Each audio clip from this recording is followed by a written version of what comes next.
Cookbook by Dini. Hello everyone, welcome to my channel Cookbook by Dini. এই প্রচণ্ড গরমে আমাদের এখন সবাইকে নিজের শরীরকে সুস্থ রাখার জন্য একদম সাদামাটা রান্না খাওয়া উচিত। তাই আমি আজকে একদম কমন একটা রান্না নিয়ে এসেছি, যেটা আমরা সচরাচর বাড়িতে তৈরি করে খেয়ে থাকি।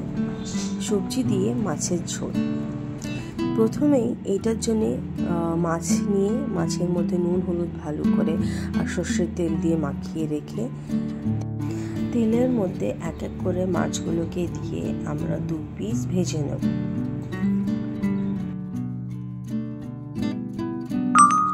এই রান্নাটিতে মাছগুলোকে কড়া করে ভাজার কোনো দরকার নেই। তাজা টাটকা মাছ এগুলোকে 2 পিস একটু করে ভালো লাল লাল করে ভাজলেই হয়ে যাবে। এরপরে আমি অনেকগুলো সবজি নিয়ে নিচ্ছি নিজের পছন্দের মতো, যেমন পটল, বেগুন, ঝিঙে, তারপরে আলু, তার সাথে কিছুটা লাউ ডাগা নিয়েছি। আপনারা চাইলে নিজের পছন্দের মতো সবজি এর মধ্যে ব্যবহার করতে পারেন। এরপরে ওই মাছ ভাজার কড়াইতে তেলটাকে একটু কমিয়ে ওর মধ্যে একটু গরম মশলা আর আদা কুচি দিয়ে ওর মধ্যে এক এক করে সব সবজি মিক্স করে আমরা অ্যাড করে দিচ্ছি। এগুলোকে ভালো করে একটুখানি নাড়াচাড়া করতে হবে। নাড়াচাড়া করে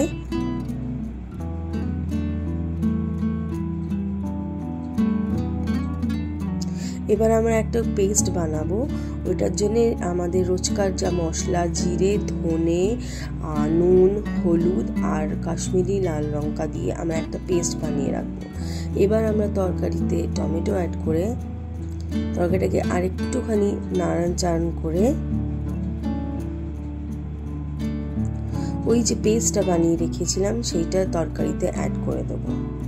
এবার একটুখানি এটা কষার জন্য ঢেকে রেখে দেব। এবার দেখুন এই জলটা বেরিয়ে আসছে তরকারি। এবার আমরা বাকি যে জল আমরা ঝোল বানাবো সেটার জন্য নিজেদের পছন্দের মতন যত পাতলা করতে চান আপনারা করতে পারেন, কিন্তু এই রান্নাটা একদমই পাতলা হবে। ওপর থেকে আমি লঙ্কা অ্যাড করে দিয়েছি আর মাছ ভাজাগুলো দিয়ে আবার একটুখানি সবজিগুলোর সাথে সব মশলার সাথে জলগুলোকে আমরা যে দিয়েছি সেটাকে মিক্স করে আবার ঢেকে কিছুক্ষণের জন্য রান্না করতে হবে। বাস আমাদের রান্না রেডি।